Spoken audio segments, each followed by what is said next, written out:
Buenas noches, estimados y estimadas participantes.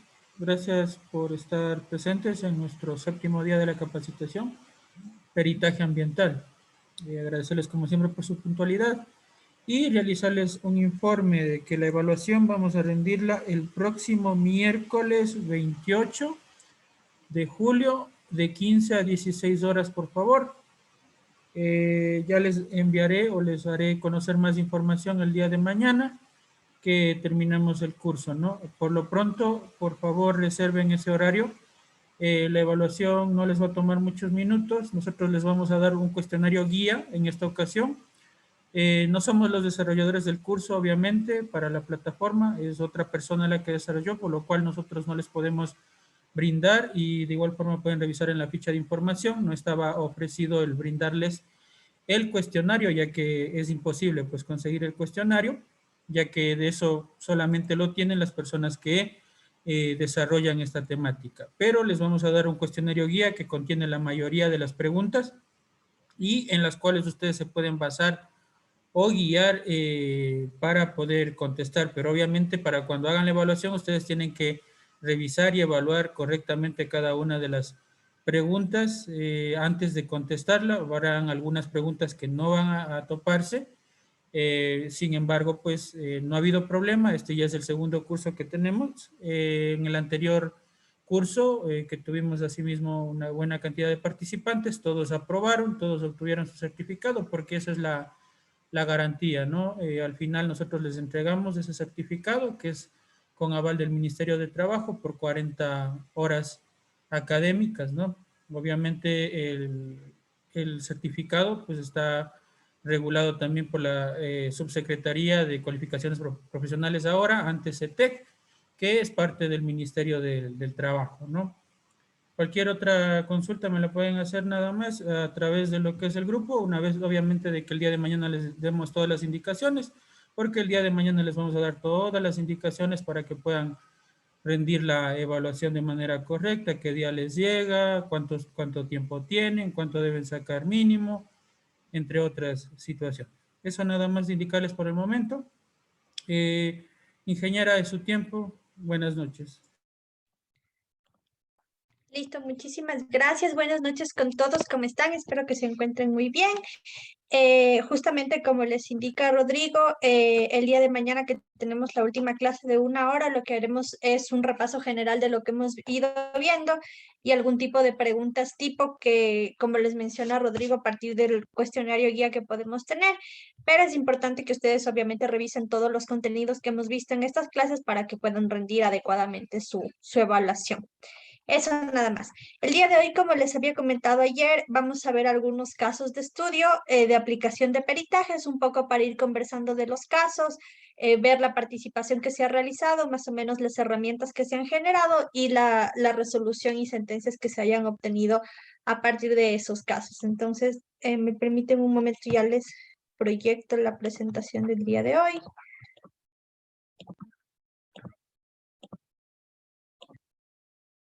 Listo, ya la tenemos en pantalla. Perfecto, ya. Básicamente para esta primera parte de los casos, tanto para la aplicación de peritaje ambiental, he escogido en primer lugar el ámbito penal, como les comentaba, es el ámbito donde un poco tenemos mayor experticia y un poco más de información sobre los casos, entonces me pareció importante indicarles primero de esta parte. En este sentido, los casos que vamos a ir viendo corresponden tanto a la parte minera como a la parte de biodiversidad. He escogido estos dos ámbitos de aplicación justamente porque son un poco en donde se han podido realizar la mayor parte de los casos y porque tenemos una amplia gama de casos que podemos revisar. Es importante que ustedes conozcan que cuando se realizan procesos dentro de la parte penal, la información en ciertas fases de este proceso tiene carácter de reservado. Si ustedes recuerdan, me parece que subimos el día lunes de la semana anterior. Yo les indicaba que dentro del proceso básicamente tenemos tres fases generales y en dos de ellas interveníamos como perito. Teníamos la fase de la denuncia, luego teníamos la fase de la investigación previa o instrucción fiscal, y por último teníamos la fase de lo que sería la sentencia de forma general. Justamente nuestra participación como peritos, yo les indicaba, estaba enfocada tanto a la parte de investigación previa como a la parte de lo que sería la sentencia. Ahora, mientras el proceso se encuentra dentro de esta fase de investigación, obviamente el trabajo de fiscalía en ese sentido es poder ir recabando todos los diferentes elementos de convicción que les permitan a ellos conocer si se ha generado o no un presunto delito relacionado en este caso con el ambiente, y si es que se configuran los elementos necesarios, pues se eleva este comunicado a Consejo de la Judicatura para que pueda realizar lo que sería la audiencia de juzgamiento. En este sentido, justamente como les indico, al tratarse de información que apenas se está recopilando, que necesitan la participación de testigos y otro tipo de levantamiento de información, toda esta tiene carácter de reservado. Y esto incluye a los informes periciales que ustedes generen en esa fase. En ese caso, si es que ustedes realizaran algún tipo de peritaje que está relacionado con la parte penal y a ustedes, cualquier persona, les solicitara información sobre el caso, ustedes no la pueden difundir, justamente por este carácter que les digo de confidencialidad de la información en esta fase. En el Código Orgánico Integral Penal se encuentra establecido justamente lo que les comento, y existen sanciones que incluyen la pena privativa de libertad para las personas que divulguen información que tienen el carácter de confidencial. Entonces, en eso deben tener mucho cuidado. ¿A partir de qué fase se vuelve la información pública?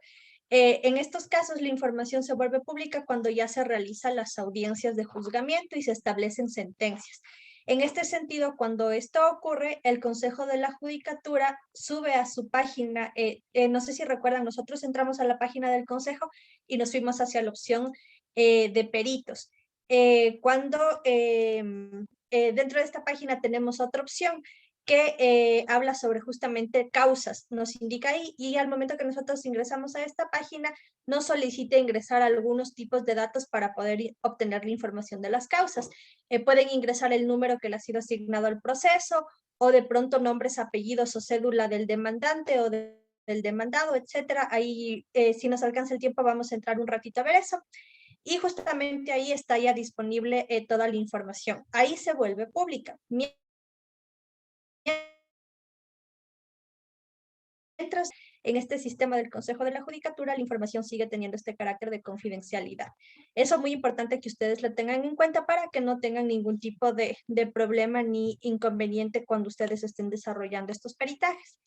Entonces, les realizaba esta introducción porque justamente los casos que vamos a ver el día de hoy son casos en los que ya se tienen establecidos sentencias y por tanto la información ya es de carácter público. Por eso les puedo compartir todos los datos del proceso. Igualmente, como les digo, vamos a hacernos un tiempito para entrar a la página del Consejo para enseñarles a ustedes cómo pueden ir buscando este tipo de procesos, para que de pronto, si ustedes tienen algún interés o quieren conocer los casos con mayor profundidad, los pueden ir leyendo, y ahí se detalla la actuación de todas las personas que han participado en el proceso, incluyendo la actuación de los peritos. Entonces, vamos a empezar con lo que sería el ámbito de minería. Y dentro de este ámbito les he colocado tres casos, el uno denominado Sixic, el otro Chillanes y el otro Yacuanqui. Lo que vamos a ir viendo en cada uno de los casos es un poco los antecedentes del caso, cómo se ha ido desarrollando el mismo y cuáles han sido los resultados que se han obtenido a partir de ellos. En este primer caso, que es Sixic, justamente, este peritaje se basó en la determinación de impactos ambientales. Si es que ustedes recuerdan, cuando vimos el día jueves en la determinación de daño grave, a partir justamente de los peritajes y de lo que nos tenía establecido el 084, si ustedes recuerdan, esta parte de impactos ambientales no forma parte de ninguno de los delitos ambientales. Entonces, ¿por qué utilizábamos esta denominación? Esto se debe a que el COIP, tal como lo conocemos ahora y como se encuentra estructurado actualmente, fue emitido en el año 2014. Antes de eso, algunos de los delitos ambientales que formaban parte del sistema judicial se encontraban recogidos dentro del Código Penal del año 2000. y en este ámbito se encontraban establecidos algunos tipos de justamente delitos contra el ambiente, pero tenían otros significados, otras descripciones y otra forma de nombrarse. Por eso en esa época se utilizaba esta determinación de impactos ambientales, no se empleaba todavía la terminología de daño grave. A partir de que el COIP fue emitido en 2014 y consecuentemente de eso salió el Acuerdo Ministerial 084 que fue emitido en 2015, es que se empezó a modificar esta terminología y ya no determinar lo que sería impacto, sino daño grave a los diferentes recursos, como pudimos ver el día jueves. Esa nada más les quería hacer caer en cuenta. Este proceso fue solicitado por la Fiscalía Provincial de Azuay, específicamente la Fiscalía de lo Penal de esta provincia. El lugar donde se hizo las actividades se encuentra ubicado en el cantón Sixic de la provincia de Azuay y este peritaje fue desarrollado en enero del año 2013. Bueno, aquí podemos ver un poco más amplia la información. Ya, ¿cuál fue el objetivo de este proceso? Si ustedes recuerdan, yo les había comentado que dentro del PRAS, cuando apenas se instauró la unidad que contenía los peritos ambientales, su enfoque mayoritario estaba hacia el tema de minería ilegal.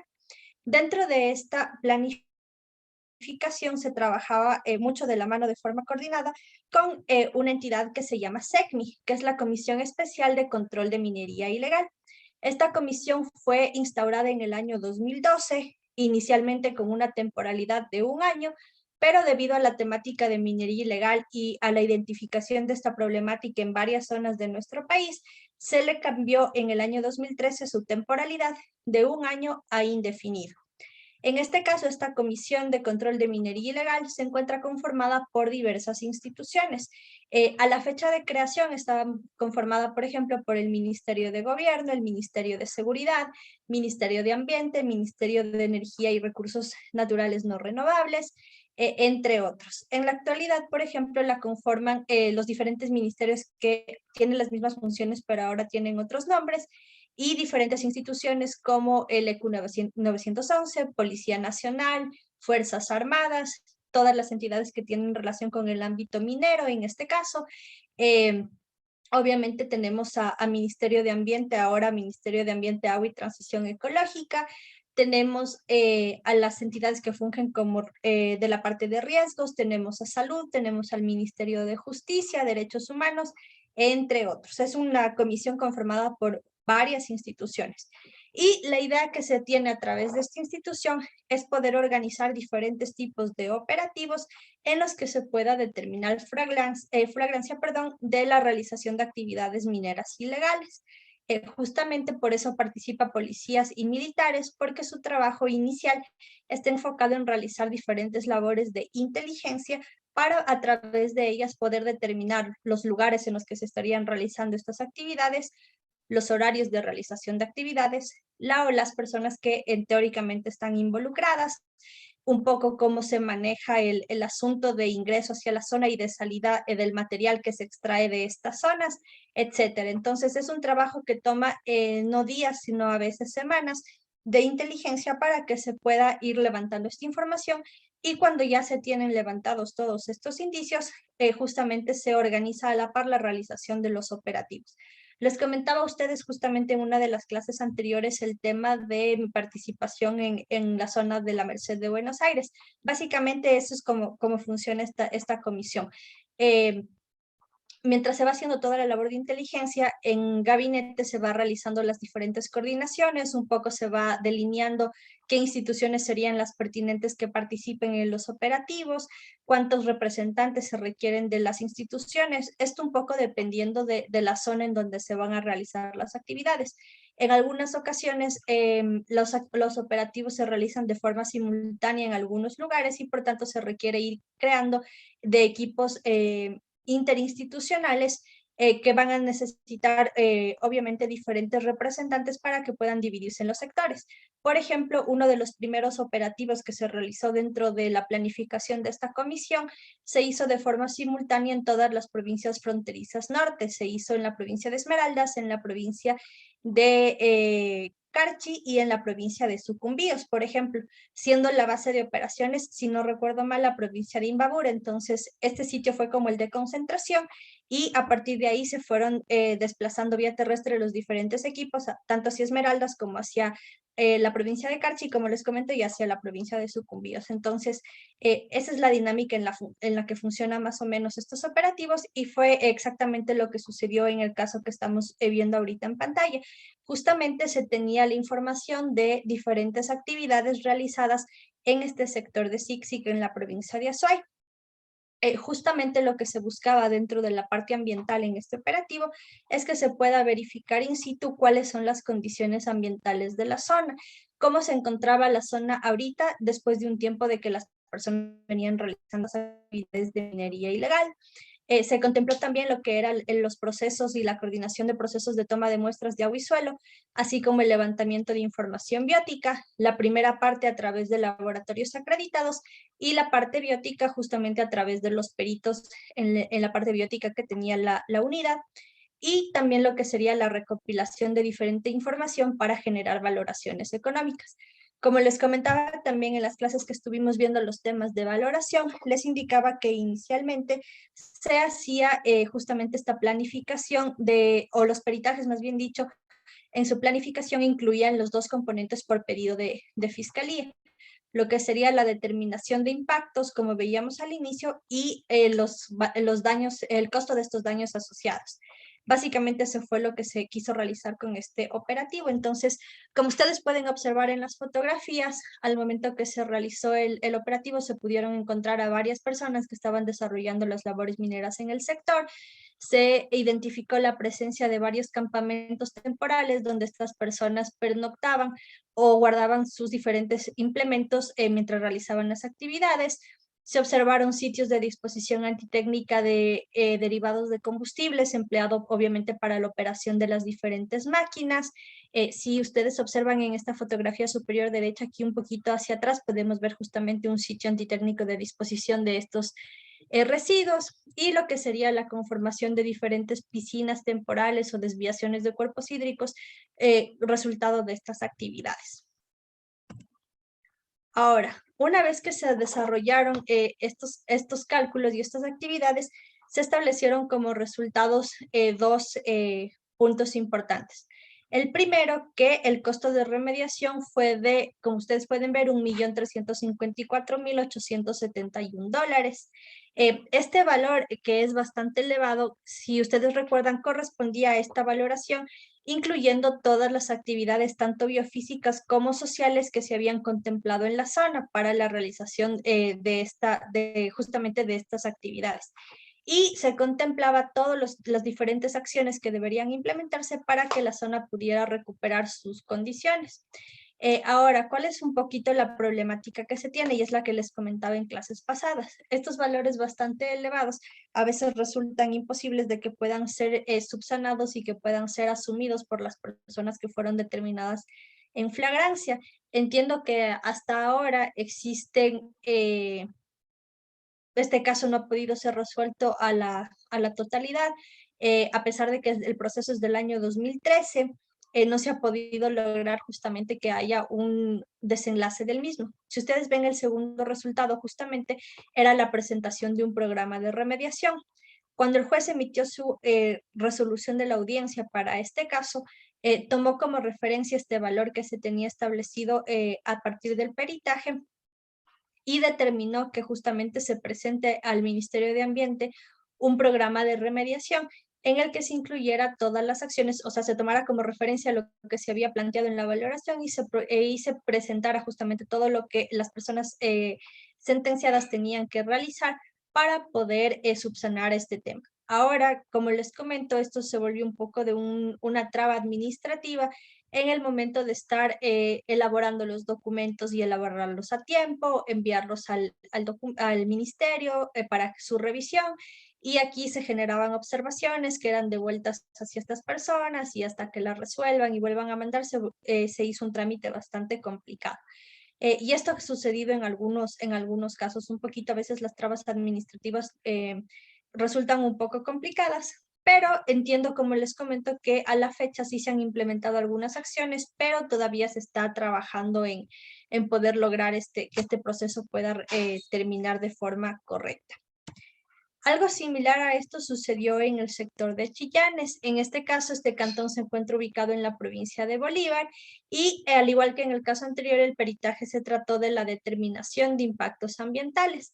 En este caso, el peritaje fue solicitado por la Fiscalía Provincial de Bolívar, específicamente la Fiscalía Especializada en Delincuencia Organizada Transnacional e Internacional, que se denomina FEDOTI, y el mismo fue realizado en octubre del año 2014.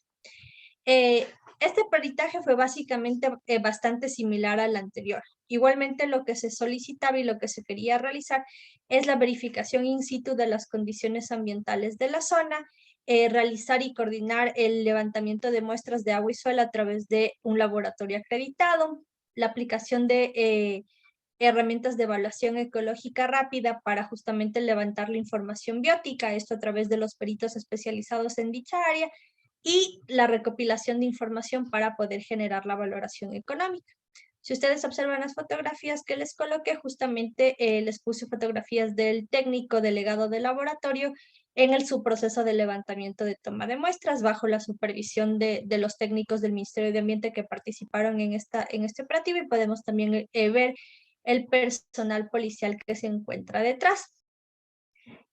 Básicamente, como les comentaba, este caso tuvo una similaridad. Igualmente se hizo toda la labor de inteligencia para poder determinar el lugar en el que estaban realizando estas actividades y encontrarlos en flagrancia a través de la realización de este operativo. ¿Qué obtuvimos como resultado en este caso? Igualmente se hizo una valoración, perdón, a través de la cual se estableció un costo de $63,676,54, recalcando que este costo correspondía únicamente a las actividades de remediación. En este sentido, las personas de la parte judicial que estaban desarrollando este caso únicamente lo que querían conocer era cuánto nos costaría remediar la zona, no revegetarla y no recuperarla integralmente, es únicamente la parte de remediación. Ahí es importante también que tengan en cuenta la terminología que se está empleando para que nosotros podamos saber el alcance de la misma. En este caso, la remediación únicamente está comprendida para la parte física, para los recursos agua, aire, suelo, etcétera, que se hayan visto afectados. Llegamos a una restauración cuando a esta parte física le sumamos la parte biótica y ya tenemos a todo el componente biofísico que estaría involucrado. Y tendríamos una reparación integral cuando, aparte de la parte biofísica, ya estamos considerando también la parte socioeconómica. Entonces, en este caso, al tratarse de una remediación, únicamente era de recuperar las condiciones de los recursos agua y suelo que se vieron afectados por estas actividades. Por eso, si ustedes observan, el costo es mucho menor que el de la valoración anterior, porque únicamente estaba incluyendo lo que serían los procesos de muestreo, más las diferentes técnicas que se podrían aplicar para recuperar la zona. Y también, al igual que en el caso anterior, en la sentencia se estableció la presentación de un programa de remediación que obviamente tiene que ser revisado, aprobado por la autoridad ambiental para que pueda empezar a ejecutarse, y que estas acciones que se vayan desarrollando acorde a lo que esté planteado en este programa tengan una supervisión periódica de la autoridad para que se vaya viendo el desarrollo. Eso con este caso, que es similar al anterior. Y finalmente les he colocado este caso que lo denominé Yacuambi. En este caso, justamente, lo que se trató de realizar fue una tasación económica. Si ustedes recuerdan, yo les indicaba el día, me parece que el día lunes, o el día de ayer, no recuerdo, que justamente dentro del ámbito de peritaje, nosotros, cuando íbamos a únicamente contemplar los cortos de la parte biofísica, nada más utilizábamos estas tasaciones sin contar la parte socioeconómica. Ahora, este caso que fue solicitado por la Fiscalía Especializada de Personas y Garantías de la provincia de Zamora en el año 2016 tiene un antecedente anterior. Este fue uno de los primeros peritajes que se realizó en la unidad, apenas se conformó, y también formó parte dentro de estos operativos realizados a través de la coordinación de SECMI que yo les comentaba. En este sentido, una vez que se planificó el operativo y se intervino en la zona, se pudo conocer que existían dos frentes mineros ubicados en dos lugares cercanos al río Yacuambi, en los que se estaban realizando actividades mineras de forma intensiva. No sé si se puede apreciar bien en la fotografía que está proyectada como imagen del caso, pero es un caso bastante anecdótico porque mientras se realizaba el operativo se pudo ver una gran presencia de niños en la zona que también estaban realizando actividades de minería, sobre todo con estos platitos, el platoneo que se denomina, estaban realizando estas actividades junto con sus padres. Eran básicamente comunidades enteras que estaban asentadas en esta zona y mientras el técnico del laboratorio, por ejemplo, colectaba las muestras, las personas nada más lo saludaron y seguían trabajando. Este caso, como les digo, resulta importante por algunas razones e interesante también para su análisis. Primero, que por lo general las actividades que tienen que ver sobre todo con minería suelen tener asociados otro tipo de delitos o actividades conexas a la actividad minera que también causan inconvenientes. Por ejemplo, al caso que les menciono, tenemos el tema del trabajo infantil. En muchos de estos lugares también se emplea justamente el apoyo de jóvenes adultos y de niños, incluso como en este caso, para que colaboren en las labores de las actividades, sin tener ningún tipo de control ni precaución, sin usar equipos apropiados, etcétera. Si ustedes ven, todas las personas están con ropa común y el platoneo lo realizaban justamente con sus manos. Algunas de estas comunidades en ocasiones precaución para poder realizar las labores y extraer el oro. En ese caso ponen en peligro no solo al ambiente, sino también su salud al mediano y largo plazo. Tenemos, por ejemplo, también en lo que sería el tráfico de combustibles, tenemos lo que sería la utilización ilegal de diferentes tipos de explosivos, sobre todo cuando son actividades un poco más subterráneas. Y en zonas fronterizas normalmente también tenemos asociados temas de delincuencia, como por ejemplo asociación con guerrillas. Esto pasa muchísimo en la parte de Esmeraldas, en el norte del país.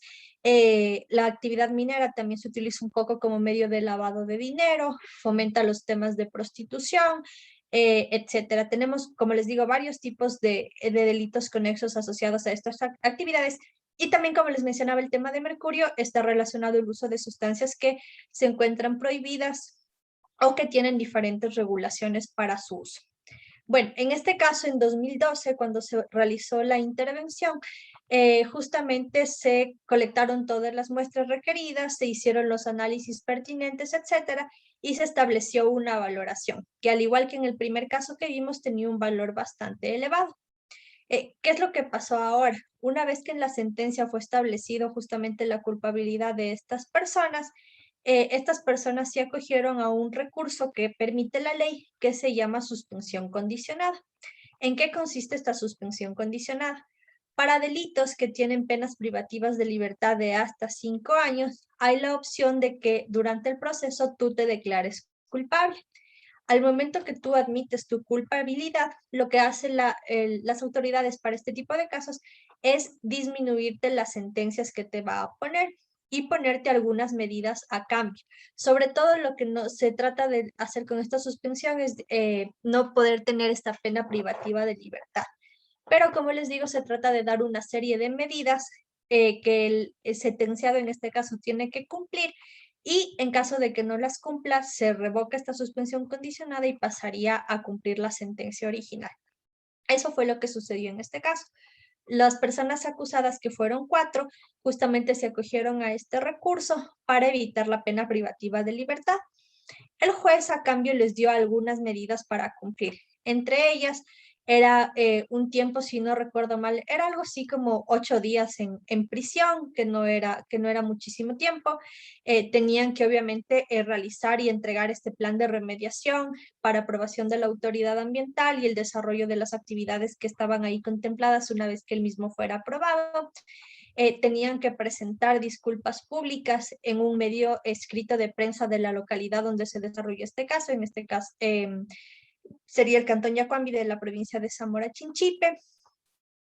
Y el justamente realizar procesos de educación y sensibilización ambiental para que no vuelvan a cometer estas actividades. Parte de esta sentencia de suspensión condicionada era justamente que no reincidieran en cualquier tipo de delito, sobre todo en el delito que les estaba llevando a este proceso, que en este caso sería la parte de delitos ambientales. Ahora, entiendo que a partir del año 2013 justamente se realizó la elaboración de estos planes por parte de los sentenciados a través de una consultora ambiental, se entregaron al ministerio y volvimos a caer en este tema un poquito del proceso administrativo. Mientras hubo esta ida y venida de documentos, se hizo el año 2016, ya pasaron 3 años desde que se comenzó a establecer esta sentencia. Y en este tiempo, estas personas fueron realizando algunas actividades sin que el plan haya sido justamente aprobado. Fueron desarrollando diferentes actividades, como les comento, en la zona, como el desalojo del agua que estaba ahí, el taponamiento de las piscinas, pero obviamente sin ningún tipo de supervisión. Y considerando el tiempo que pasó, obviamente a 2016 ya no se pudieron encontrar ningún tipo de indicios. En este caso, la autoridad nueva que tomó el caso, porque ustedes de pronto conocen, pero si no, los fiscales son rotados también, no siempre se mantienen en las mismas fiscalías. Y en este caso, el nuevo fiscal que estuvo a cargo de personas y garantías, que se puso en conocimiento del caso, solicitó que se hiciera un nuevo peritaje en la zona. Conociendo que ya se habían desarrollado algunas actividades, que ya habían pasado algunos años desde que se estableció la sentencia original, él lo que quería es que se haga un nuevo peritaje para que se pueda ver cómo estaba la zona ahorita y saber si es que todavía faltaban hacer algún tipo de acciones o si es que la zona ya por procesos de revegetación natural ya había reconformado sus características originales, y eso fue lo que se desarrolló en el año de 2016. Y ya, como ustedes pueden observar, les he colocado como referencia hacia el lado izquierdo, tienen las fotografías que se tomaron en el año 2012 versus las fotografías del lado derecho, que es lo que se encontró en el año 2016. Si es que ustedes observan, obviamente hay una diferencia bastante grande entre las de la derecha y las de la izquierda. ¿Qué es lo que pasó justamente cuando llegamos en 2016? Encontramos que todo el sitio, por ejemplo, aquí donde estos sitios donde teníamos las excavaciones, donde se encontraban piscinas, justo aquí está la fotografía que les comentaba de los niños que estaban realizando las labores del platoneo, justamente, todo esto había sido ya desalojado y había sido rellenado y había sido implementados procesos de revegetación. Y esta parte que ustedes observan en la fotografía derecha justamente corresponde a esta zona de aquí. Como ven, ya no tiene nada que ver la una zona con la otra. Estas comunidades también habían implementado de forma un poco rústica y artesanal estos muros de contención, justamente porque este río en algunas épocas tiene crecidas bastante importantes y a partir de estas crecidas, estas zonas de aquí se inundan. Entonces, esta comunidad lo que hizo es establecer estos muros, como les digo, de forma un poco rústica y artesanal, para frenar un poco las crecidas del río y disminuir lo que podrían afectar a estos procesos de revegetación que ellos trataron de implementar. Cuando nosotros hicimos este peritaje en 2016, justamente se hicieron muestreos de comprobación para saber si es que las condiciones en las que estaba la zona actualmente tenían algún tipo de contaminante que pudiera estar presente en el ambiente. Sin embargo, no se encontró ni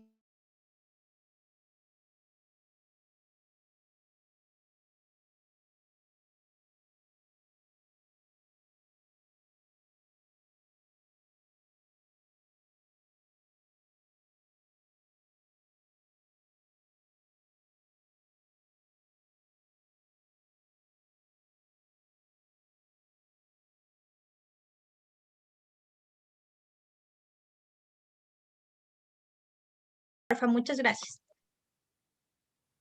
Perfecto, muchísimas gracias, Andrés. Listo, entonces, chicos, continuamos.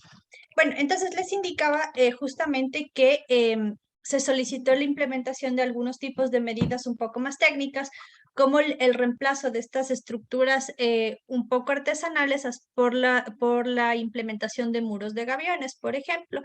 Se observó que habían algunas zonas en las que los procesos de revegetación no habían sido realizados de forma correcta porque se hizo la plantación de las diferentes especies características de la zona, pero no se realizó un seguimiento. Y en este caso, obviamente hubo unos índices de mortandad de las especies bastante altos, sobre todo por la crecida de la corriente en diferentes épocas del año. Entonces se planificaron algunas estrategias para que esta reposición se hiciera de una forma más controlada y más periódica, y que también, obviamente, a través de la implementación de estos muros se pudiera contener un poquito las crecidas y se hiciera la reposición de las plantas que fueran falleciendo. Entonces, los procesos fueron implementados a lo largo de un año, en los que, perdón, a lo largo de 2 años, en los que a través de la autoridad ambiental se hizo el seguimiento periódico, estaba realizándose alrededor de 3 o 4 veces al año, en el que justamente se verificó que todo se cumpla con normalidad y la zona un poco pudo regresar a sus condiciones naturales. Les puse justamente esta fotografía. Si ustedes observan, perdón, me regreso un momentito. Esta parte que pueden ustedes observar aquí desde arriba con la roca que es de un tamaño bastante grande y donde estaban estas piscinas, justamente corresponde a esta zona que podemos ver aquí en esta parte de la fotografía, donde se tiene establecido ahora únicamente una pequeña caseta que sirve como autovivero de la zona, para que justamente a partir de ella se pueda ir haciendo la reposición de las diferentes especies, y se fue implementando lo que serían estos muros de contención en la zona para disminuir un poco los efectos de la crecida del cuerpo hídrico. Em, Justamente los dueños de estos terrenos, que fueron las personas que estuvieron realizando las actividades mineras, se comprometieron a poder mantener la zona en estas condiciones y a no volver a realizar estas actividades sin los permisos correspondientes. Les comentaba justamente que se estableció esta pena privativa de libertad, se había establecido esta pena de 8 días, que era un poco como simbólico. Realizamos este peritaje y como parte de la reparación integral fue el tema de las disculpas públicas, que se publicaron justamente en un diario de circulación de esta localidad. Esto un poco con los temas mineros. Ahora, les indicaba al inicio que la parte minera es uno de los temas que tiene mayor incidencia dentro de la parte de los peritajes. Sin embargo, no tenemos tantos casos a los que se haya podido llegar a sentencias, porque en ocasiones es complicado reunir todos los elementos. Cristian nos pregunta si las especies en la restauración deben ser nativas. Sí, en lo posible sí. Lo que se hace a partir de eso es un estudio de las diferentes especies que se encuentren en la zona. Recuerda que les comentaba que a través de los peritos biólogos lo que se hace es un levantamiento de información o una especie de línea base biótica para saber las especies normales que crecen en esta zona, y estas especies son las que son sugeridas para que se hagan estos procesos de revegetación. La idea no es introducir nuevas especies, sino las mismas que están en la zona y que ya tienen probado que tienen una resistencia a las condiciones climáticas de la misma y que tienen un buen porcentaje de adaptación. Entonces es importante que se puedan realizar estos estudios previos para que tú tengas una idea de, como les digo, de una línea base inicial o cómo está la zona en sitios aledaños que no han sufrido intervenciones, y que puedas recuperar las condiciones para que haya un tipo de armonía. La idea también en estos procesos es que el lugar donde se intervido al final no quede como un parche que sea diferente del resto, sino que pueda recuperar y retornar a las condiciones de lo demás y todo se convierta en un medio armónico. Entonces, eso es básicamente, Cristian, lo que nos preguntabas. Les indicaba entonces que en muchas ocasiones es muy complejo poder tener todos los elementos para poder avanzar en los casos de minería. En el tema, por ejemplo, que ustedes recuerdan de cuando vimos las diferentes características que deben cumplirse para yo poder determinar daño grave al agua o al suelo, que son un poquito los más comunes en esta actividad, muchas veces no se cuenta con el presupuesto para lo que son los temas de laboratorio, por ejemplo. Entonces, si es que yo no realizo muestreos con laboratorios acreditados y no puedo analizar cuáles son las concentraciones de los potenciales contaminantes que estarían en la zona, no voy a poder determinar la condición que me indica que uno de los requisitos para que se genere el daño grave tanto al agua como al suelo es que hay incumplimiento de límites permisibles. Y si yo no puedo considerando que tengo condiciones que tienen que cumplirse de forma simultánea, simplemente no voy a poder determinar que si ha habido o no daños. Esto es un inconveniente bastante grande que tenemos para este tema minero. Tenemos una pregunta de Gabriela que nos dice: en los casos expuestos, ¿quién asumió los costos de monitoreo? Y en cuanto al seguimiento de la revegetación, ¿quién lo hace o reporta y por cuánto tiempo? Ya, tenemos dos muy buenas preguntas ahí. En el primer caso, les comento que cuando recién se creó esta unidad de peritaje dentro del PRAS, a esta unidad se le asignaba un presupuesto al año para que se pueda ayudar con el tema de laboratorios. Entonces, en este caso, a través de la autoridad, lo que se hacía es facilitar el tema de los muestreos y posteriormente, cuando los casos iban a la audiencia, como parte de los costos que se incluían en las valoraciones que se realizaban, estaba contemplado los temas de los monitoreos para que pueda haber una retribución de esos valores. Esto sucedió hasta el año 2015. A partir del año 2016, en parte por los temas de autoridad y en parte porque resulta a veces complicado que justamente haya esta reposición de los dineros invertidos, se dejó de asignar estos presupuestos. Y desde allí, cuando se requieren realizar muestreos, se le indica a Fiscalía que esta entidad, a través de las partes procesales, que es la parte demandada y la parte demandante, tiene que coordinar los procesos de contratación del laboratorio previo a que se pueda realizar los peritajes. A partir de 2016, como les comento, funciona de esa manera.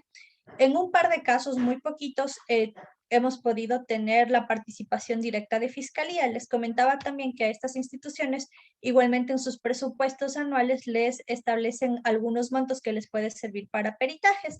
En una ocasión, con la Fiscalía Provincial de Pichincha, pudimos lograr justamente que a través de la misma Fiscalía se costee un muestreo, pero era un muestreo bastante sencillo, únicamente en suelo, y estaba enfocada, si no recuerdo mal, solo a un parámetro, por un caso muy, muy puntual y específico. Pero en otros casos lo que se ha logrado es que a través de Fiscalía se coordine con las operadoras directamente y que estas operadoras asuman los costos de muestreo. Obviamente, si es que vamos a hablar de temas como minería ilegal, que a veces no se tiene una empresa constituida o son personas particulares, es difícil, como les comentaba, que se puede establecer el pago de estos laboratorios y simplemente los casos no progresan y no se pueden establecer o realizar los peritajes. Esto nos ha pasado ya en varias ocasiones, que al momento que se les informa que no se cuenta desde nosotros con un presupuesto y que obviamente son las partes las que tienen que asumir estos costos, simplemente ya se queda como que hasta ahí los casos. Eso con la primera parte de la pregunta de Gabriela. Y la segunda parte nos preguntaba en cuanto al seguimiento de la revegetación, quién lo hace o reporta y por cuánto tiempo. En el caso específico de Yacuambi, dentro de la sentencia, el juez estableció que el proceso de monitoreo se realice en coordinación con la autoridad ambiental por un lapso de 2 años, considerando que este sería un periodo suficiente como para que se pueda hacer seguimiento al proceso de revegetación. Les indicaba también que estos procesos en muchas ocasiones se sobreentienden como el ir a un lugar, colocar las plantitas, ponerles agua, darles una bendición e irnos del lugar. Sin embargo, siempre hay que hacer actividades de control periódico para saber cuál es el porcentaje de mortandad de la especie, cuántas y cuáles especies son las que tengo que ir reemplazando con nuevas hasta que efectivamente las especies se puedan asentar y continuar estos procesos por sí solas. En este caso, siempre va a ser recomendación o puede venir de una recomendación de ustedes técnica a partir de su informe o en la sentencia que esté establecida en el juez. Ahora, esta recomendación técnica tiene que entenderse como un criterio técnico sustentado, no como una recomendación per se, porque recuerden que en los informes periciales no podemos recomendar. Tengo entendido que en este caso de Yacuambi que les comentaba, el juez estableció estos 2 años porque en el momento que se había generado este informe, se había puesto dentro de los cálculos un valor estimado de, pongamos, $1,000, por ponerles un ejemplo, justamente de las actividades de seguimiento para este periodo de tiempo, considerando que en este tiempo se podría asegurar que las especies puedan fijarse correctamente en la zona. El juez en este caso adoptó el criterio que se tenía establecido en esta valoración y por eso estableció que el procedimiento se realice por este periodo de tiempo. Igualmente, lo que solicitó el juez es que haya el acompañamiento de la autoridad ambiental para evitar que o más bien para asegurarse que el proceso sea realizado a través de una forma técnica. En este caso, justamente el acompañamiento de la autoridad se hizo tanto desde la gente de aquí de Quito como de la Dirección Provincial de Ambiente de Zamora Chinchipe en ese entonces que tenía esa denominación. Ellos, al estar en territorio, era más fácil trasladarse al lugar un poco más periódico, y de parte de Quito, como les digo, me parece que se iban a campo alrededor de 3 o 4 veces al año para poder hacer la supervisión. Igualmente, tengo entendido que en los cronogramas que se establecen establecieron tenían actividades a realizarse, obviamente, semestrales, mensuales, trimestrales, etcétera.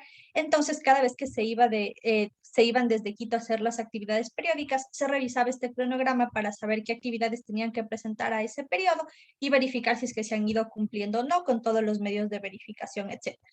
Eso, Gabriela, con tu pregunta. No sé si de pronto te quedó claro o tienes alguna otra duda. Si alguien más tiene alguna otra duda, por favor. Ya, perfecto. Eso con la parte minera. Ahora vamos a ver lo que sería la parte de biodiversidad.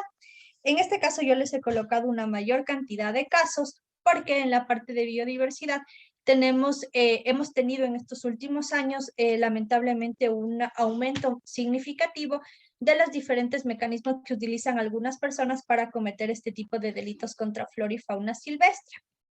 En este caso, los peritos biólogos que teníamos en la unidad realizaron un trabajo bastante importante e interesante para poder dar solución a estos casos. Entonces, vamos a empezar con este caso de iguanas. En este caso, el peritaje fue solicitado por la Fiscalía Especializada de Personas y Garantías de la provincia de Galápagos, específicamente del Cantón Santa Cruz. El peritaje se desarrolló en el año 2015, y justamente estuvo contemplado en la identificación taxonómica de iguanas marinas y terrestres asociadas al delito contra la flora y fauna silvestre. ¿Qué fue lo que sucedió? Y, perdón, aquí tengo un problema, puse mal esta fotografía está incorrecta, mil disculpas, ya voy a hacer la corrección para la página. ¿Qué fue lo que sucedió en este caso? Justamente a través de la Fiscalía se recibió un reporte de un ciudadano de origen mexicano que al momento de estar ingresando sus valijas en el aeropuerto de Baltra, justamente para retornar a la capital, había escondido en sus medias algunas especies de iguanas para que puedan ser transportadas a otros países. Justamente al realizar la verificación del equipaje se pudo encontrar esto. A la persona se le encontró en flagrancia y se iniciaron los procesos. Entonces, en este caso, los peritos biólogos estuvieron encargados de realizar un peritaje de determinación de daño grave a este recurso a través de la identificación de estas especies de iguanas y la determinación de sus estados de conservación. En primer lugar, como observan, lo que se pudo realizar es un registro y conteo de los individuos, tanto para ver si son marinos y terrestres, como para ver si se tratan de machos y hembras. Para poder hacer este análisis, también lo que se hizo es una revisión de las características morfológicas de estas especies y una revisión de sus claves taxonómicas. Esto es lo que les permite a los peritos, a través, por ejemplo, de ver las dimensiones del cuerpo, la forma de sus escamas, el tamaño que tienen y algunos otros tipos de características, lo que les permite es justamente ir delineando y ver qué perfiles se cumplen y qué no, para ir puliendo y saber cuál es la especie a la que efectivamente pertenece. Entonces, aparte de la revisión bibliográfica que se pueda realizar, es muy importante la experticia que pueda tener el perito para la realización de estas actividades. Una vez que se pudo hacer la identificación de los individuos a nivel de especie, lo que se hace es la verificación de los diferentes documentos que se encuentran listados en el artículo 4 del Acuerdo Ministerial 084. Si recuerdan, en la clase del jueves yo les explicaba que estos documentos son de observancia obligatoria para este tipo de delito. Entonces se hizo la revisión de estos documentos para que puedan determinar efectivamente el estado de conservación de estas especies. ¿Cuáles fueron los resultados que se obtuvo? En primer lugar, a las especies identificadas se puede ver que correspondían a una iguana marina y también a iguanas terrestres de Galápagos. En este caso, estas especies tenían categorías, obviamente, de sensibilidad que estaban catalogadas como vulnerables y se encontraban dentro de los parámetros para configurar este tipo de delito. Al ciudadano le fue impuesta por su responsabilidad en este caso una pena privativa de libertad de 24 meses, al pago de una multa económica de $1,770 y el pago de un monto de $20,000 por concepto de reparación integral por la sensibilidad de las especies que él estaba tratando de transportar fuera del país. Adicionalmente, este ciudadano fue prohibido de ingresar a territorio ecuatoriano de por vida. Entonces, estos casos comenzaron a ser un poco los primeros en los que se pudieron ir determinando este tipo de actividades y que fueron importantes para ir puliendo las diferentes herramientas que podían utilizarse para la determinación de estos delitos. De pronto ustedes pueden conocer por diferentes notas de prensa pero la gente a veces tiene unos mecanismos bastante sorprendentes para transportar estas especies y para tratar de evitar que sean detectados, justamente porque en los comercios internacionales se paga montos altísimos por estas especies. También no recuerdo si les comenté, pero se calcula que más o menos el 90% de especies que son transportadas por temas de tráfico terminan muriendo en la ruta hacia sus lugares de destino. Entonces, para que el negocio sea redituable, imagínense en cuántas especies tienen que ser sacadas de sus hábitats naturales para que solo un 10% de ellas pueda llegar y les puedan pagar y que siga siendo rentable y lucrativo este negocio y que siga siendo atractivo para que más personas lo realicen. Entonces, he aquí la importancia de las actividades de prevención para evitar que esto suceda y mantener bastante informada a la comunidad. En algunas ocasiones nosotros somos partícipes de ese tipo de delitos sin que nosotros siquiera tengamos en cuenta que estamos cometiendo uno de estos delitos, como por ejemplo, y eso pasaba mucho en los hogares de nuestros abuelitos o familiares que tienen un poquito más de edad, en los que, por ejemplo, tienen monos o loros como mascotas que nosotros vemos y nos parecen bonitos, pero son especies que justamente no deberían estar en estas condiciones. Entonces, desde nosotros debemos ser partícipes en que si detectamos algo parecido a esto, podamos establecer los mecanismos requeridos para que este tipo de delitos no se cometan. Eso pasó con este caso. Ahora, el segundo caso que vamos a ver tiene que ver con pepinos de mar. Terminamos este caso y nos vamos a la pausa, por favor, para no cortarnos. En este caso, el peritaje fue desarrollado en el año 2017 y solicitado por la Unidad de Delitos Flagrantes de la Fiscalía Provincial de Pichincha. Al igual que en el caso anterior, el peritaje estuvo relacionado con daño grave a las especies de flora y fauna silvestre, obviamente con el delito de flora y fauna silvestre, y lo que se solicitó fue la identificación taxonómica de estas especies. ¿Cuál fue el contexto en este caso? Fiscalía había recibido una denuncia de un restaurante en la ciudad de Quito, en el que en la terraza se había visto que había una gran cantidad de especímenes que a gestos de la persona que realizó la denuncia le parecían que era algún tipo de especie marina, posiblemente algún tipo de pepino de mar. Entonces la persona que puso la denuncia alertó en este caso a la Policía de Medio Ambiente y se hizo un operativo en este restaurante. Justamente al momento de ingresar a las instalaciones, se pudo acceder hacia la terraza donde la persona había dicho que vio estas especies y efectivamente en un frigorífico se encontraron una gran cantidad de pepinos de mar de diversos tamaños que estaban siendo secados para posteriormente ser utilizados en diferentes platillos.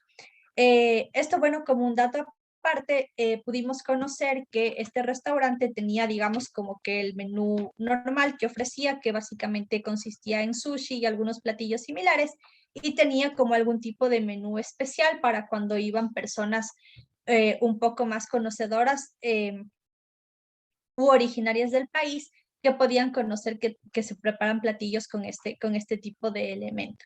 Entonces, de esta manera lo mantenían camuflado a los ojos de los demás, pero realizaban este tipo de actividad. Ahora, ¿cuál fue la complicación con este caso?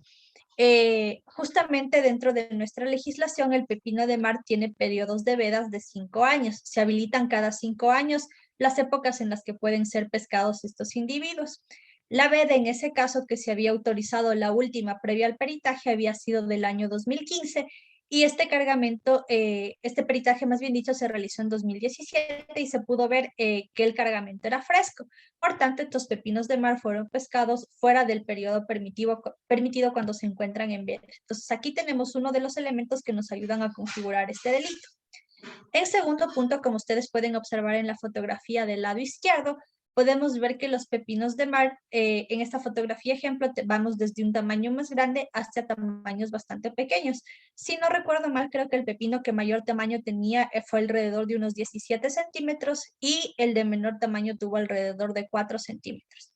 En este caso, el perito pudo determinar que algunos de los pepinos de menor tamaño todavía correspondían a individuos jóvenes, no eran individuos adultos. Esto es un segundo elemento que nos ayuda justamente en la configuración del delito, porque se puede ver que al pescarlos fuera de sus periodos autorizados, estas especies recién se encuentran en procesos de reproducción y al tener individuos tan pequeñitos que ni siquiera han llegado a su madurez sexual como para que puedan reproducirse, estamos condicionando a que la especie pueda mantenerse en sus números habituales para no constituirse una especie en riesgo. Y de hecho el pepino es una de las especies que por lo general siempre está en algún peligro de riesgo por la disminución drástica en sus poblaciones. Entonces, como ustedes pueden observar, una vez que se hizo el conteo de todos los individuos, si no recuerdo mal, fueron 440 individuos que se contaron en este peritaje, se realizó un pesaje de los mismos para poder tener un peso total de la carga.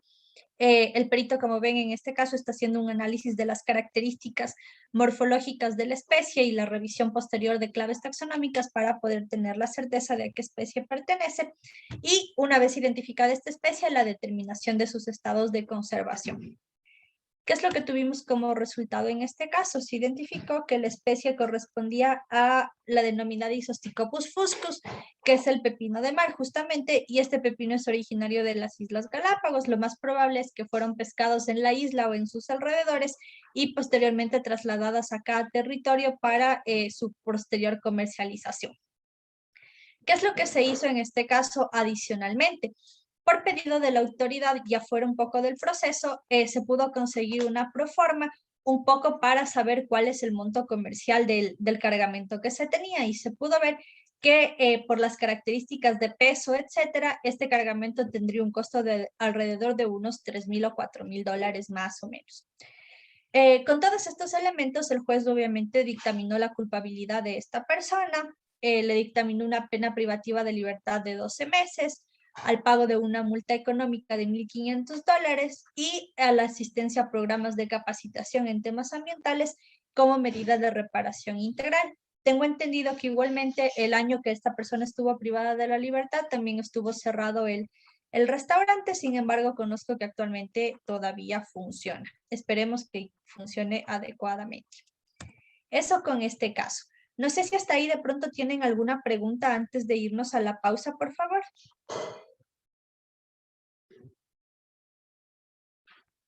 Ok, si no hay ninguna pregunta, entonces déjenme verificar. Tenemos 9 y 7. Por favor, si les parece 9 y 15 más o menos, volvamos para poder terminar de ver estos casos. Gracias, chicos.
Listo, chicos, retornamos entonces. Ya les proyecto de nuevo la presentación, por favor. Ya, listo. Justo vi una pregunta que nos llegó por parte de Silvana que nos indica que si estaba valorado en $3,000 el costo aproximadamente porque solo le sancionaron con 1,500. Ya, muchísimas gracias, Silvana, por tu pregunta. Recuerden lo que yo les había indicado, que acorde al Código Orgánico Integral Penal, las multas económicas están en función de la pena privativa de libertad. Eso es algo que ya se encuentra establecido en la normativa, no es referencial. Entonces, si es que yo tengo una sentencia de 1 año, tengo que buscar en el Código del Orgánico Integral Penal cuál es la multa económica para sentencias de ese periodo. Si es que tengo una sentencia de, por ejemplo, 2 años, igualmente en la tabla tengo que buscar cuál es la multa económica para ese tipo de años. Entonces, eso es un valor y está establecido. Lo que normalmente se hace con este tipo de valores extra que nos darían los agravantes es incluirlos en la parte de reparaciones integrales. Sin embargo, como les comentaba, esta valoración fue un ejercicio que se solicitó ya fuera de la sentencia, es decir, una vez que la sentencia estuvo establecida, se quiso conocer cuánto era el costo comercial y a través de esta proforma se obtuvo ese valor, pero ya fue fuera de sentencia, no fue parte del peritaje que le solicitaron al perito en primera instancia. Esto también, como les comentaba, deben tener muchísimo cuidado de cuál es su alcance. Entonces, si en el alcance me piden netamente de identificar taxonómicamente la especie asociado al daño grave, esa va a ser mi actividad. Si en el peritaje me hubieran solicitado determinar el daño grave y además el costo comercial de la especie, entonces ahí realizo las dos actividades dentro del peritaje. Pero ese fue un tema fuera, lamentablemente se manejó así. Ya escapa de mi entendimiento por qué. Pero en ese caso, Gabriela nos pregunta qué pasó luego con esos pepinos. Tengo entendido que al igual que cuando hacen operativos de drogas o eso, siempre las cargas de los procesos tienen que ser eliminadas. No pueden ser, en este caso, por ejemplo, no pueden entregarse a terceros como custodia, no, si es que estuvieran ejemplares vivos, no pueden darse para consumo. Se procede igualmente que cuando tienen cargamentos decomisados de drogas, que se hacen las quemas controladas o algún otro tipo de disposición final de lo que se haya colectado. Salvo para algunas cosas cuando los procesos todavía se encuentran activos, se guardan en bodegas, etcétera, porque son soportes de evidencia dentro de los procesos. Pero si ya son sentenciados, el procedimiento es ese, tiene que hacerse la quema o la destrucción. Algo parecido a eso pasó con las aletas de tiburón, en este caso full famoso que pasó en Galápagos en 2017, si no me equivoco, 2019, perdón, si no me equivoco. Toda la carga esa tiene que ser destruida, no puede ser utilizada para otro fin. En este caso de los pepinos, eso es lo que sucedió con esta carga justamente. No sé si alguien más de pronto tiene otra pregunta. Ok, listo. Entonces nos vamos con el tercer caso, que es un caso del lobo de páramos. Ya. Ah, perdón, no, sí tenemos otra pregunta. Ah, no, solo era un gracias. Okay. Listo, entonces, ¿cuál es el contexto de este caso? Este caso fue realizado en el mes de mayo del año 2018. El pedido vino a través de igualmente investigación de flagrancias de la Fiscalía Provincial de Carchi y se trató de identificar taxonómicamente elementos constitutivos. En este caso, recuerden que cuando yo les leía lo que nos decía el daño grave a especies de flora y fauna silvestre, que era un enunciado bastante grande y nos incluía bastantes términos, nos decía también que eran las partes, elementos constitutivos o cualquier tipo de término asociado con las especies de flora y fauna. En este caso, el elemento constitutivo está referido a una parte específica de la anatomía del animal. ¿Cuál fue el contexto de este caso? Como les decía, justamente en mayo de 2018 tuvimos una visita en oficinas del personal de criminalística de la provincia de Carchi. En este caso, ellos habían recibido igualmente algún tipo de denuncia de un mercado en la ciudad de Tulcán en el que se realizaba la venta de diferentes llaveros o amuletos utilizando colas de zorro. La policía realizó sus labores de inteligencia y efectivamente determinó a una persona en flagrancia en posesión de estos llaveros. Por eso justamente si ustedes ven la entidad que solicita es flagrancias. Eso también van a tener ustedes cuando reciban los procesos. Voy a ver si es que de pronto dispongo por aquí de un caso para mostrarles un poco para que se orienten y sepan qué fiscalía especializada es la que les está pidiendo el caso. Ya, entonces lo que pasó en este caso fue justamente que le detuvieron en flagrancia a la persona y esta persona argumentó que ella había construido manualmente estos llaveros a partir de la utilización de huesos de pollo y algunos otros elementos como para simular que fueran colas de zorro, pero que eran elementos artesanales hechos por la persona y que no correspondían a especímenes verdaderos.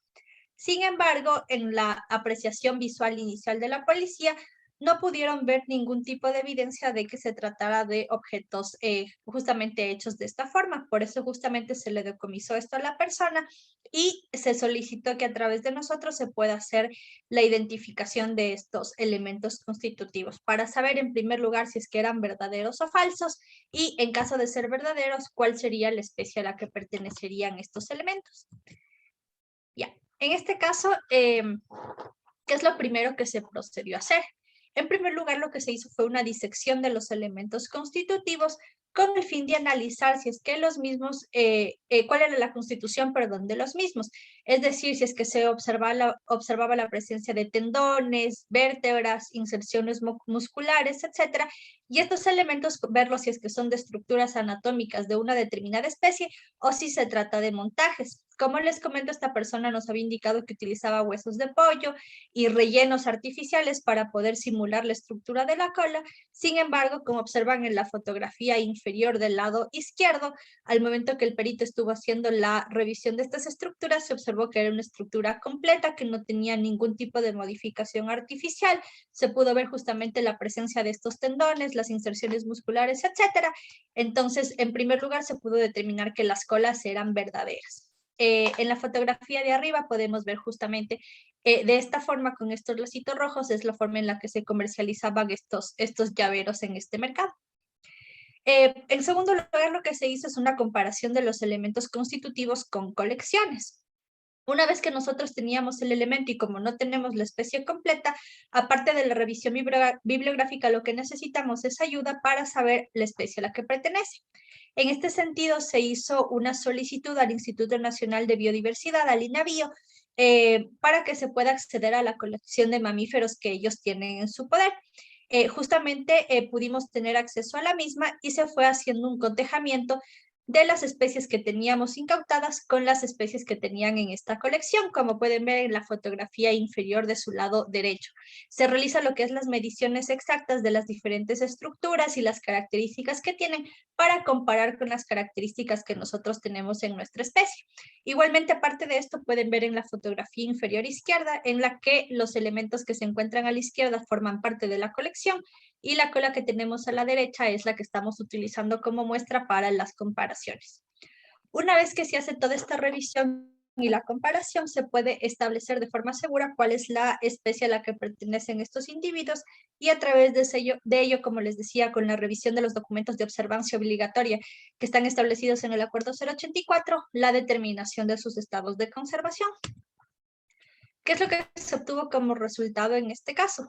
Efectivamente, estas colas pertenecían a la especie denominada lobo de páramo o zorro andino, que es una especie que es vulnerable y que obviamente cumple con las características para configurar el daño grave de flora y fauna silvestre y por ende el delito. La persona que fue capturada con estos elementos constitutivos fue sentenciada a una pena privativa de libertad de 12 meses, al pago de una multa económica de $1,544 y al pago de un monto de $3,860 como concepto de reparación integral. En este caso, sí, justamente sí se utilizó un criterio económico dentro de este monto de reparación. Lamentablemente, una semana después, creo, de que se realizó este peritaje, en noticias se publicó que habían encontrado en una comunidad un lobo que tenía cortada su cola y el espécimen lamentablemente no sobrevivió. Y así encontraron algunos de estos individuos, lo que nos lleva a pensar que probablemente esta actividad se sigue realizando de forma continua. Por el tiempo que había pasado, el individuo que salió en las noticias probablemente no pertenecía a alguno de los individuos de los cuales nosotros realizamos el peritaje, sino que se estarían realizando nuevas de estas intervenciones, por algo como la generación de una especie de amuleto para la suerte, una razón tan absurda como esa. Entonces, en este sentido, como ven, fue un caso bastante grave. Y también les quería mencionar que en ocasiones los peritajes, dependiendo de la institución en la que se estén manejando, pueden tener tiempos de acción bastante cortos. En este caso, el peritaje fue desarrollado, si no recuerdo mal, fue un día miércoles más o menos, y el día lunes de la semana siguiente ya era la audiencia de juzgamiento, porque el pedido fue cogido en flagrancia, como les comentaba. Y dentro de flagrancia, en la fase de investigación, en lugar de irse a investigación previa como tal, se va a una fase que se llama instrucción fiscal, porque ya tienes a la flagrancia, o sea, no tienes que hacer un elemento investigatorio de primer nivel, digamos, para tratar de identificar a la persona responsable, porque la tuviste en flagrancia. Entonces, en este caso, lo que se hace nada más es ir recopilando los elementos que van a dar soporte a la audiencia, que en este caso fue este peritaje. Entonces los tiempos fueron bastante cortos para que los técnicos puedan hacer la comparación justamente y obtener los resultados. Y el lunes, como les comento, de la semana siguiente, viajar hacia la provincia de Carchi para poder rendir el testimonio en la audiencia. Entonces, en algunas ocasiones, dependiendo del alcance de lo que tengan que hacer, tienen que ver el tiempo que les asignen y, como les digo, organizar sus actividades para que puedan cumplir con los encargos a los que ustedes han sido acertados. El cuarto caso que vamos a ver se trata de un caso de fauna silvestre como tal. Este fue solicitado por la Fiscalía Especializada de Personas y Garantías de la provincia de Sucumbíos en el mes de julio del año 2018 y el peritaje igualmente se trató de la identificación taxonómica de fauna silvestre para la determinación del daño grave a las mismas y por ende el delito contra flora y fauna silvestre. En este caso, justamente igual a través de operativos se hizo el decomiso de algunas especies, entre las que se encontraban monos, tortugas y algunos tipos de loros. Como ustedes pueden observar en las fotografías, la primera actividad que se realiza, aparte de una identificación visual de en este caso, de los animales incautados, es el registro de sus características morfológicas. A través de la revisión del individuo de forma presencial y la revisión de información bibliográfica, lo que se puede ir es estableciendo diferentes características que al perito lo que le ayudan es a identificarlo. Como vemos en la imagen inferior, por ejemplo, para el caso del mono, el perito lo que observa es la forma de las extremidades superiores e inferiores, lo que ve es el tipo de cola, en este caso que presenta una cola prensil, que es fuerte, que es gruesa, que es musculosa en la base y que se estrecha hacia la punta, que su cabeza tiene forma redondeada, el pelaje es denso y es corto, tiene una coloración específica, las manos y las patas, etcétera, tienen igual una coloración específica, la forma de los pulgares, de los dedos del pie, de las uñas, etcétera. Tenemos, perdón, una pregunta de Tatiana, que nos dice, por favor, quisiera saber cómo se determina la reparación integral, porque a unos capacitación y a otros multa económica. Ya, eso lamentablemente no depende mucho del trabajo que nosotros podamos ingresar. Depende más, entiendo yo, y en mi experiencia he visto que es así, de cómo Fiscalía argumente los casos y también el conocimiento que tenga la autoridad judicial. En muchas ocasiones, por desconocimiento, nada más como pudimos ver en estos casos, nos indican el pago de alguna cosa un poco simbólica, de algún tipo de publicación, etcétera, pero no mayor cosa. En otros casos, en cambio, si es que Fiscalía realiza un trabajo un poco más intensivo y pone mayores argumentos al momento que exponga su caso en la audiencia de juzgamiento, pues solicita, por ejemplo, que haya algún tipo de pago por concepto de reparación integral, etcétera, y si el juez está de acuerdo, acepte estos pedidos. Entonces, depende mucho de eso, del conocimiento que pueda tener la autoridad que está llevando a cabo el caso y también de la experticia que pueda tener la persona de fiscalía que está realizando la exposición de los argumentos para que se pueda llegar a estas sentencias. Depende mucho de eso. Ahora tú como perito, como les comentaba, nosotros lamentablemente no podemos sugerir ni recomendar absolutamente nada en nuestros informes. Simplemente nuestro trabajo está enfocado en determinar si es que hubo o no este daño grave. No podemos decir, sabe que sí se ha generado este delito o se han generado estos dos delitos o usted debe ponerle, sería bueno que le cobre $10,000 para que se pueda recuperar la especie, lo que sea, esas son cosas que lamentablemente no tenemos permitido hacer, pero nuestro informe tiene que estar orientado de tal manera que para el juez le sea un poco más fácil poder llegar a estas conclusiones y que ustedes puedan trabajar igual de la mano con Fiscalía para que puedan orientarles también a ellos en este caso y que ellos al rato que estén argumentando dentro de la audiencia puedan dar a denotar estos criterios. Eso sería básicamente, Tatiana, si no recuerdo mal quién nos hacía la pregunta. Depende mucho de eso. Entonces, como vemos aquí, estas características que les iba mencionando son las que al perito le permite luego identificar la especie a la que pertenece. En este caso, ¿cuál fue el resultado? Justamente de entre las especies que se analizaron, se determinó que habían dos que estaban en categorías de vulnerabilidad. Si retrocedemos un momentito a esta foto inicial, les indicaba yo que teníamos monos, teníamos dos especies de tortuga y teníamos unos loros. Una de las especies de tortuga que fue analizada pertenecía a una especie que no era nativa de nuestro país, sino introducida y que no estaba en categorías de amenaza. Y las loras igualmente eran especies que no habían sido estudiadas y no tenían estas categorías de amenaza. Sin embargo, el mono y una de las tortugas, que si recuerdo mal era la tortuga charapa, justamente sí se encuentran en condiciones de vulnerabilidad, acorde a los documentos consultados, y por tanto para estas dos especies fue la que se pudo determinar que existía el daño grave. Esto también es importante porque no siempre cuando se trata de especies, todas ellas van a tener el grado de vulnerabilidad, pero basta con que haya una que sí lo tenga para que se pueda configurar el delito sobre esa especie. En este caso, como les comento, de 4 diferentes especies, 2 de ellas sí cumplían los criterios. En este caso, en la sentencia, lo que se dictaminó es una pena privativa de libertad de 18 meses, el pago de una multa económica de $1,544 y un pago de $4,136 por concepto de reparación integral hacia estas personas que fueron capturadas con estas especies. Y finalmente, el último caso dentro de este ámbito que les he colocado, se trató también de elementos constitutivos. Este peritaje fue solicitado en septiembre del año 2018 por parte de la Fiscalía Especializada de Personas y Garantías de la provincia de Sucumbíos. Igualmente, a través de operativos se pudieron ir dictaminando algunos cargamentos. Tenemos una pregunta de Gabriela que nos dice: ¿existe sentencia cuando una especie no tiene ningún estado de conservación? Realmente dentro de la parte penal no se podría establecer, porque para que se configure el delito contra flora y fauna, como les había mencionado en la clase del jueves, tiene que cumplirse estas características de que posee esta categoría de vulnerable en los documentos que son emitidos por nuestro país o que nuestro país es signatario y que justamente se encuentra renovado esas firmas que se encuentran vigentes.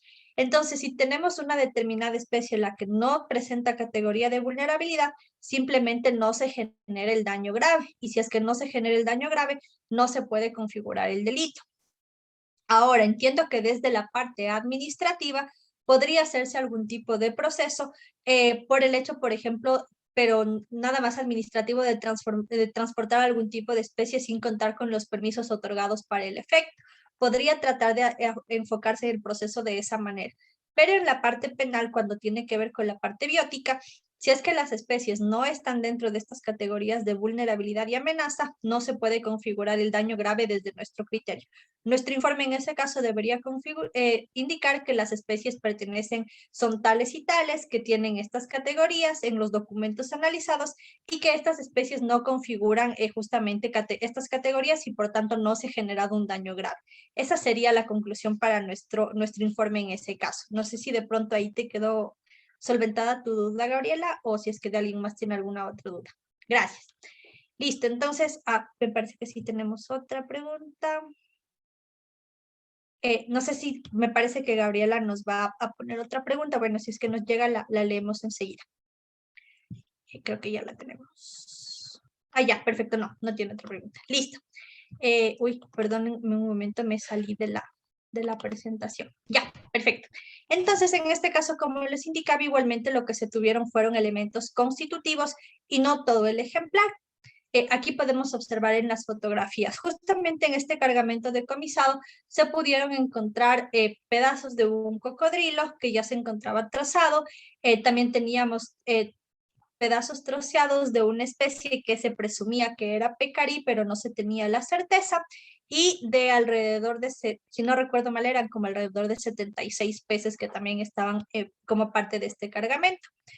Justamente al igual que en los casos anteriores que hemos visto, lo que se realiza en primer lugar es el registro de las características morfológicas. Lamentablemente, cuando se tienen especies que solo están sus elementos y sus partes y no se encuentran completas, en ocasiones se puede dificultar el proceso de identificación. En este caso tuvimos, digamos, un resultado positivo y un resultado parcialmente positivo. En el primer caso, a través de la revisión de las características de la primera especie, que es la que observamos en la fotografía superior, se pudo ver como la coloración dorsal, la coloración ventral, etcétera, la forma de las escamas, etcétera, y con esto se pudo determinar que la especie pertenecía a un caimán negro, que se encuentra en categorías de vulnerabilidad. En el caso de la fotografía inferior del lado izquierdo, como les comentaba, se presumía que estos trozos pertenecían a un pecarí de labio blanco que también tiene estas características de vulnerabilidad. Sin embargo, dentro del cargamento no se pudo obtener, no formaba parte del mismo la cabeza del animal y solo con los elementos troceados de su cuerpo no se tenían las características suficientes como para saber la especie específica a la que pertenecía. Y en el caso de los peces, estos organismos no se encuentran, en muchas ocasiones no se encuentran todavía estudiados o en los diferentes libros se les categoriza como que no tienen ningún tipo de condición de amenaza. Entonces, como ven, este caso es interesante porque tenemos estas tres condiciones que justo se relaciona con la pregunta que nos hacía Gabriela hace un momento. Tenemos una especie en la que pudimos verificar que estaba dentro de categorías de amenaza, una especie en la que se presume una categoría, pero lamentablemente no se tienen todos los elementos como para emitir un criterio con certeza 100%, y especies que no tienen categorías de amenaza identificadas. Entonces, en este caso, justamente llegamos a esta conclusión. En el caso del caimán se pudo determinar que efectivamente pertenecía a su especie. En el caso de pecarí se pudo determinar que por las características de los elementos que se analizaron podría pertenecer al pecarí de labio blanco, pero no se puede tener sentencia de la especie exacta a la que pertenece. Y con eso no podemos analizar efectivamente su estado de conservación, porque en los listados lo que vamos viendo es justamente a través del nombre científico de la especie. No podemos poner como que el nombre común o una categoría que puede albergar algunos tipos de especie. Es como que yo, por ejemplo, pusiera aquí que se determinó que era un perro, pero no sabemos si es que cuál es la raza específica de ese perro. Es algo parecido a eso. Entonces, si es que no podemos tener el nombre específico, no podemos revisar en los documentos sus condiciones de amenaza y por tanto no podemos establecer sus estados de conservación. Pero para esta especie del caimán sí pudimos hacer eso. En la sentencia que se determinó la culpabilidad, se determinó el pago de una pena privativa de libertad de 36 meses, que dentro de la parte biótica fue la mayor que se pudo conseguir. Si ustedes recuerdan, este delito tiene una pena privativa de libertad de 1 a 3 años y en este caso se le dio el máximo de la pena. El pago de una multa económica de $1,930 y el pago por concepto de reparación integral de $7,000. Si ustedes recuerdan, en una de las clases pasadas, yo les indicaba que en este caso, efectivamente, en la sentencia se estableció que estos $7,000 sean ingresados al Ministerio del Ambiente a través de su dirección provincial de Sucumbíos, porque esta fue la provincia donde se realizó este caso, para que se pueda utilizar ese dinero en actividades de preventivas y de justamente de control en el área protegida a través de la cual fue extraída estas especies o de la que se presume que fueron extraídas estas especies. Entonces, este les decía que es el único caso que yo he visto al 100%, que como parte de la sentencia ya se establece específicamente el fin para el cual tiene que ser utilizado ese dinero. En los otros casos, simplemente nos establecía los montos, pero no nos indicaba exactamente el fin para el cual tenían que utilizarse. Eso con los casos bióticos. No sé si hasta ahí tenemos alguna pregunta, por favor.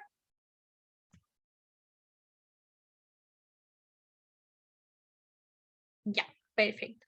Si no tenemos preguntas, entonces les quería mostrar bueno, vamos a ver un par de cositas interesantes. La primera tiene que ver con lo que les comentaba de la parte donde ustedes pueden ir revisando la información de los casos. Les voy a proyectar ahorita en mi pantalla.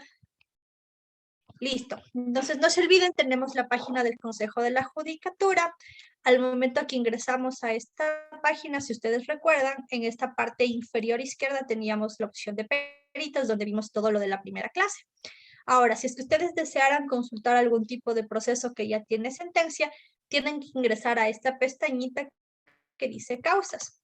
Cuando nosotros ingresamos a causa, se nos despliega esta pantalla en la que nos lleva al sistema de SATG, que justamente es el de consulta de procesos.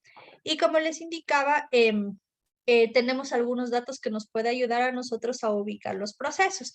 Por ejemplo, tenemos la cédula u apellidos o nombres del actor ofendido, cédula, apellidos o nombres del demandado en el proceso, o podemos utilizar el número del proceso para nosotros poder acceder al caso. También esta página nos coloca una nota que nos dice que antes de la vigencia del Código Orgánico Integral Penal, que es desde agosto de 2014, los procesos judiciales tenían un número diferente en cada instancia o recurso, pese a que correspondían al mismo expediente. A partir del Código Orgánico se homologaron justamente los códigos de los procesos. Entonces, déjenme ver de pronto si es que me acuerdo de alguno. Ay, no, creo que no tengo a la mano ninguno. Bueno, ya les voy a buscar una sentencia para que la podamos ingresar y que nosotros podamos ver. Ya les busco ese proceso. Mientras tanto, también les quería indicar una parte de los procesos en el ámbito administrativo, que son importantes que también nosotros podamos conocer. Como les indicaba yo, dentro de la parte administrativa no se trabajaba en el PRA, sino únicamente en la parte penal, pero estuve buscando el día de hoy algunos procesos, encontré unos procesos un poquito antiguos, pero creo que nos pueden servir. Entonces les voy a leer un poquito de qué se tratan estos procesos para que podamos ir viendo las soluciones que se dieron. Perdón, tenemos... Ah, sí, perfecto. Aquí tenemos uno de Joel. Sí, muchísimas gracias. Sí, justo ese es el código que estaba tratando de recordar. Entonces lo vamos a ingresar aquí. Bueno, si es que ustedes observan en el chat que nos mandó Joel, tenemos un número que tiene 3 componentes. Tenemos un número inicial de 5 cifras, un número intermedio que es el año al que pertenece el proceso y tenemos un número final de 4 cifras. Entonces, en este caso, ingresamos desde aquí, 19901, perdón, 2013 y 0038, si es que no recuerdo mal. 1901. Ya, entonces al momento que ponemos buscar, si ustedes observan aquí, nos sale el número del proceso, nos sale la fecha de ingreso y nos sale, en este caso, delitos contra el medio ambiente. Como les comentaba, como este proceso es del año 2013, todavía no entraba en vigencia el Código Integral Penal, que como ven es desde agosto de 2014. Sí, perdón, tenemos una pregunta, por favor. No, perfecto. Ya, y aquí se catalogaban estos delitos solo La de manera pantalla general. no se está compartiendo. Ay, perdón, mil disculpas, dame un momento, ya te comparto este momento. Pensé que sí la había puesto para compartir, lo siento. Ya, aquí observamos entonces, en la parte del proceso, como ven, ingresé el código que nos mandó Joel, 19901-2013-0038, y al momento que nosotros le ponemos buscar, se nos despliega esto. La fecha de ingreso del proceso, el número del proceso justamente que es el que acabamos de ingresar, y nos coloca en este caso delitos contra el medio ambiente. Les comentaba que antes de agosto de 2014 que se emitió el COIP, se trabajaba con el Código Penal del año 2000. Y en este código, este tipo de delitos se clasificaban de forma general como delitos contra el ambiente. Al momento que nosotros le damos clic a esta carpetita que dice detalle, se nos despliegan las diferentes instancias por las que ha pasado este proceso. En este caso, tenemos que ha pasado a través del Tribunal de Garantías Penales con sede en el Cantón Zamora y a través de la Sala Multicompetente de la Corte Provincial de Justicia de Zamora Chinchipe. Podemos ver en este caso cuáles son los actores ofendidos. En el primer caso podemos ver que fue la Fiscalía General del Estado y del Cantón Yantzaza, y en el segundo que fue el Estado en general, porque fue un caso, les comentaba en Yacombi, que fue ocasionado contra el medio ambiente, que es digamos, a nivel estatal se puede analizar por la incidencia del Ministerio de Ambiente y las demás entidades centrales, obviamente. Y en este lado podemos ver el nombre de las personas que estuvieron involucradas, que serían en este caso los demandados del proceso. Para cada uno de ellos igual tenemos una carpeta y al momento que ustedes ingresan a estas carpetas, pueden encontrar todo el historial de los procesos. Desde si van a la parte inferior es lo más antiguo y si van a la parte superior es lo más reciente. También pueden ver aquí hacia el final que tenemos un número grandote en este caso de páginas, porque este caso es muy, muy largo, entonces podemos ir viendo la información de cada uno. Y si queremos leer todo el expediente, nos vamos a esta opción inicial que nos dice imprimir. Al momento que nosotros ponemos imprimir, se nos genera un PDF que tiene el resumen de todo el caso. En este caso, ustedes observan que tiene 136 páginas y como les digo, desde lo más nuevo hasta lo más antiguo, si es que vamos hacia el final del documento, por ejemplo, vamos a ver que el primer documento fue ingresado el 14 de marzo de 2013, mientras que el documento más reciente ha sido ingresado en el mes de noviembre del año 2020. Entonces aquí pueden ir leyendo todo el proceso, todo lo que se ha ido haciendo, todos los oficios que ingresan en el caso del mismo se van registrando en la página y se van actualizando, etcétera. Entonces, de esa manera ustedes pueden ir consultando los procesos en la página del Consejo.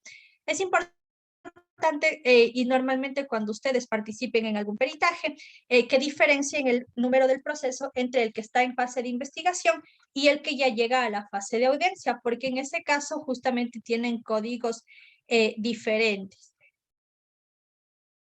Eso nada más les quería indicar con esta parte. Y con lo que tenía que ver con la parte administrativa, justo les decía que les iba a ir leyendo un poco estos casos para que podamos ir revisando del mismo. ¿Me permiten un momentito, por favor?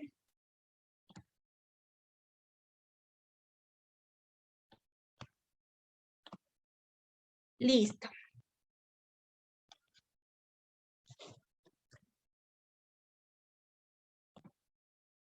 Vamos a compartir este Word. Perfecto. Ya.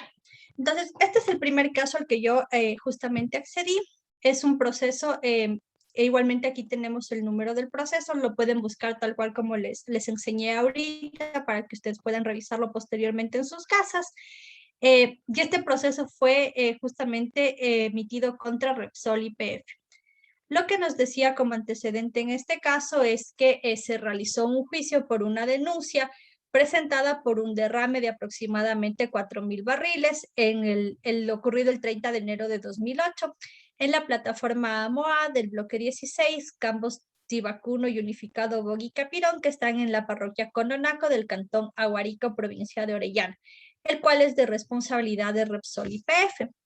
Dentro del caso que fuimos desarrollando, lo que nos indica es que se fueron desarrollando algunas acciones.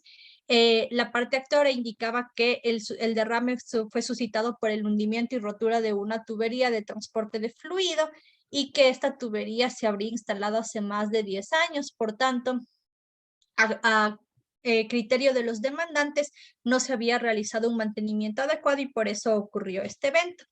Y que a partir del mismo se habrían generado diferentes afectaciones a recursos agua, suelo, flora, fauna del sector, etcétera, por lo que exigía que Repsol se haga responsable de una serie de condiciones, entre estas, remediar la zona afectada, contratar personas naturales y jurídicas especializadas en monitoreo para que indique los hallazgos que encuentren en la zona, igualmente la contratación de personal específico para el diseño e implementación de planes de remediación y la suspensión de las actividades de la compañía causante de este presunto daño, que en este caso sería Repsol, justamente como les comentaba. Repsol, por su parte, indicaba que el derrame se suscitó efectivamente, pero que no habría generado daños, sino afectaciones a características de los recursos y que ya se había, ¿cómo se llama? Que en caso de que se hubiera generado contaminación, la misma estaría dentro de límites permisibles y que establecieron todas las acciones de remediación. Y entregaron para ello una serie de documentos como los contratos de prestación de servicios, su licencia ambiental, sus estudios de impacto, los planes y programas que conformaban su plan de manejo ambiental, protocolizaciones de los pagos realizados por compensación e indemnización por este evento, registros de las inspecciones, informes periciales, entre otros. ¿Cuál fue el resultado justamente? Dentro de toda esta sentencia yo nada más les coloqué la parte que tiene que ver con el tema de peritaje, que es lo que nos compete a nosotros. Entonces, en este caso, como parte del peritaje, lo que estuve enfocado es en ver el tema de afectaciones. Podemos ver aquí, perdón, les voy a pasar esta tablita acá, porque lo estuve haciendo recién y no pude acomodar muy bien el formato.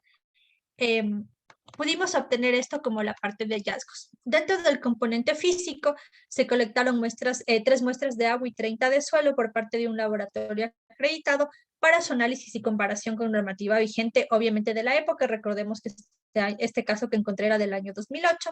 Se observó que las concentraciones de todos los parámetros en muestras de agua fueron inferiores a sus límites, mientras que en el caso de las muestras de suelo, las concentraciones de hidrocarburos totales de petróleo fueron superiores en 7 de las muestras de suelo que fueron colectadas, que recuerden que fueron 30 muestras.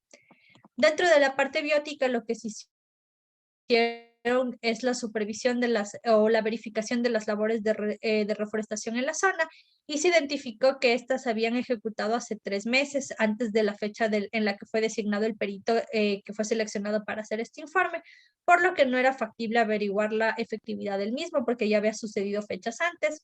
Y lo que se observó en el sitio fue la presencia de plantas pioneras que estaban en estado herbáceo, que son indicativo de procesos de regeneración natural de la zona.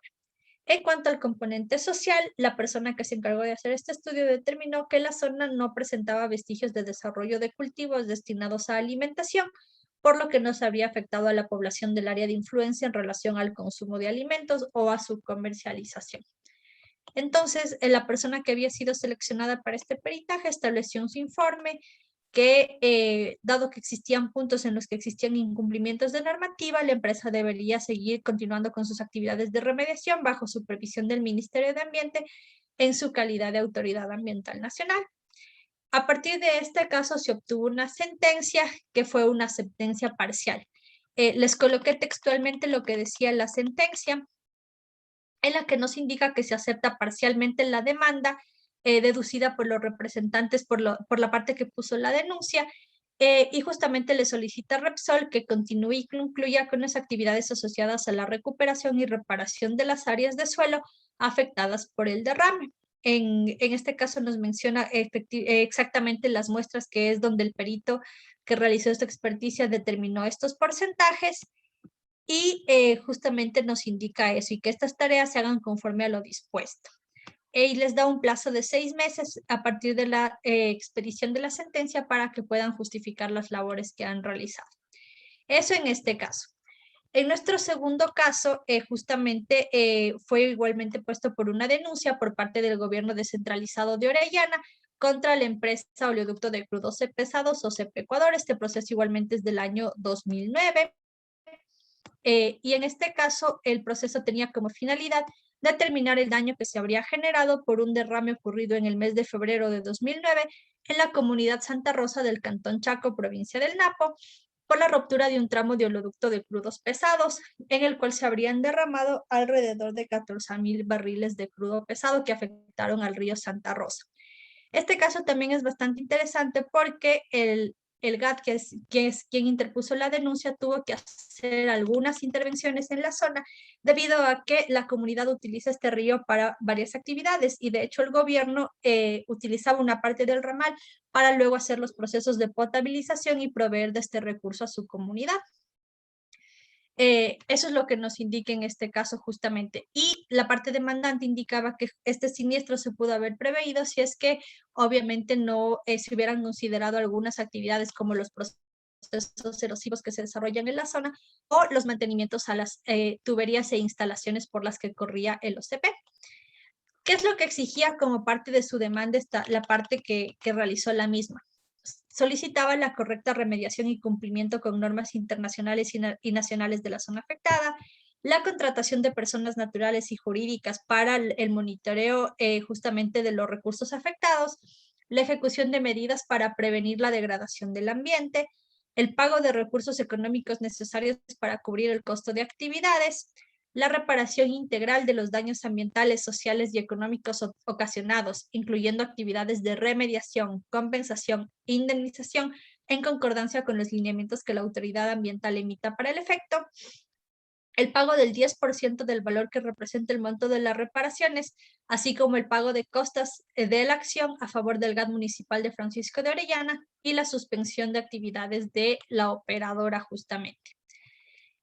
Por su parte, la operadora justificaba todo el proceso que ellos habían realizado. Este documento, no se preocupen, se los voy a compartir sin problema, así que no tengan problema de eso.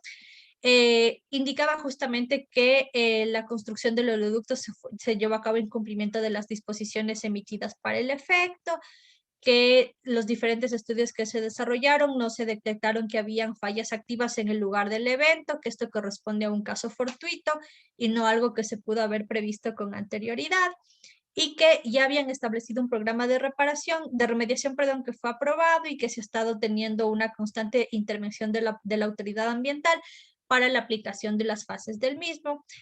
Obviamente a través del peritaje se realizaron diferentes muestreos y monitoreos para determinar los posibles impactos generados en los diferentes componentes. En este caso, justamente el perito designado conformó un equipo multidisciplinario para poder analizar todas las aristas del caso y llegó a algunas conclusiones. No todas tienen que ver con la parte ambiental, obviamente, porque también trataron de determinar si es que hubo algún fallo del sistema que hace el control de la supervisión, perdón, de todos los controles que alertan sobre posibles fallos en los sistemas, etcétera. Y vamos a ver lo que nos decía la sentencia en este caso. Una vez analizados todos los componentes, se pudo determinar que se aceptaba la demanda presentada por el gobierno y que, como parte de la sentencia, tenían la obligación de cumplir con estas medidas. Primero, que en forma inmediata se adopte las medidas de seguridad en aplicación de principios de prevención y precaución para evitar que se produzcan en lo posterior nuevos derrames o vertidos en todo el trayecto de la tubería. La remediación, rehabilitación y restauración total de los recursos bosque, agua y suelo en las zonas que aún siguen afectadas por la contaminación, de acuerdo con los parámetros correspondientes en los correspondientes planes de ambiental aprobados por el Ministerio del RAM, y que debe depositar la cantidad de 10 millones de dólares para tal propósito. Al pago de 3,5 millones de dólares a la parte actora por concepto de indemnización de daños y perjuicios ocasionados a la población de la ciudad de Francisco de Orellana debido a la suspensión del servicio de agua potable por el lapso de 22 días. Recuerden que les comentaba que este GAT utilizaba el agua de este río para poder hacer los procesos de potabilización y con eso proveer de agua a su comunidad, y en todo este tiempo no pudo proveer del servicio, se tuvo que hacer la contratación de tanqueros, etcétera. Imagínense la cantidad de agua que se tiene que contratar para poder dotar de la misma a toda la población de una ciudad. Entonces, a eso corresponde este valor bastante alto indicado. Tenemos también el pago de 3,831,149 dólares, cantidad a la que asciende el 10% del valor total de la indemnización, que fue estimada en 38 millones de dólares según el PRAS. Como les comento, estas valoraciones incluían todos los componentes biofísicos y sociales y por eso se obtenían estos valores bastante elevados en estas ocasiones. Este caso es de 2008, imagínense, es muy, muy antiguo, apenas se creó el programa básicamente. Tenemos también el pago de 181,932 dólares por concepto de acciones de gestión institucional del GAT municipal de Orellana por motivo de este evento. Esas son básicamente las condiciones que tenemos en la sentencia. Y en el tercer caso que les quería mencionar, este caso fue justamente puesto una demanda por la Procuraduría General del Estado en contra de la empresa Petrobel Inc. En este caso nos mencionan que en agosto de 2013 se habría generado justamente un derrame en la estación del Campo Tigüino, en los pozos Tigüino 6, Tigüino 3, Tigüino 14, 15, 16, 17 y Tigüino Norte, localizados en la parroquia Inés Arango del Cantón Francisco de Orellana. En este caso, igualmente, la parte actora argumentó que se habían generado este tipo de afectaciones desde hace varios años por los constantes derrames que en teoría estaría ocasionando esta operadora, que no se ha presentado a la comunidad ningún documento en el que se les haya comunicado sobre las acciones que ha estado implementando para mitigar los impactos, que no han sufrido ningún tipo de, o más bien no han sido beneficiarios de ningún tipo de compensación o indemnización, y por eso realizaban esta demanda. Y solicitaban que se haga la remediación de la zona, aplicación de medidas costo efectivas para prevenir la degradación ambiental, la suspensión de actividades de la compañía Petrobel, la cobertura de los costos económicos para ejecutar todas las actividades de remediación en la zona y el pago del 10% del valor que se determine como monto de reparación a favor de los demandantes, así como el pago de las costas de acción. Petrobel a su vez realizó su defensa, presentó todos los documentos habilitantes de las operaciones que ha venido realizando, etcétera. Y una vez que se analizó la misma, justamente se realizaron los peritajes de determinación de incumplimiento de normativa a través de la supervisión del proceso de muestreo de agua y suelo. En este caso, en estos resultados de estos análisis, se determinó que todas las muestras colectadas cumplían parámetros normativos, salvo en dos parámetros que eran níquel y cadmio, pero que se vio que a partir del análisis de muestras testigo, estas concentraciones elevadas eran características de la zona y no estaban relacionadas con el evento. Como no se pudo organizar o colectar justamente información suficiente, la autoridad que llevó a cabo este caso terminó desechando la demanda e indicó justamente que no había ningún tipo de sanción contra esta empresa. Eso les quería comentar de este caso. Ahora, les quería proyectar este cuadrito, permítanme un momento, que me parece bastante importante para el análisis, porque justamente nos permite ir analizando cuál es la efectividad de las medidas de reparación integral en el trabajo de peritaje que nosotros realizamos. Recuerden que les comentaba que el artículo 257 nos indica que justamente todos los procesos asociados a delitos ambientales tienen esa obligación concomitante de hacer las actividades de reparación, remediación y compensaciones e indemnizaciones que dieran al lugar. Ahora, obviamente estos casos son de los años 2008, 2009, 2010, son bastante antiguos, pero me pareció interesante poder hacer este ejercicio para ver la perspectiva de este año frente a la normativa que tenemos ahora. Entonces, yo les he colocado esta tablita que también se las voy a hacer llegar, que básicamente nos presenta un resumen de las diferentes acciones que se fueron realizando en los peritajes y si es que se fueron cumpliendo o no los diferentes ejes de reparación integral. En cuanto a la reparación integral, los ejes generales que nos menciona es acerca de los ejes de remediación y restauración en primer lugar, en los que obviamente vamos a tener como fin recuperar las condiciones que tenía la zona antes de la afectación y en caso de que hayan daños irreversibles poder generar estas actividades de compensación e indemnización. Tenemos el otro eje que habla acerca de las garantías de no repetición, que está referido a que los causantes de estos daños puedan tomar e implementar las acciones que aseguren que las causas que originaron estos percances no se vuelvan a repetir.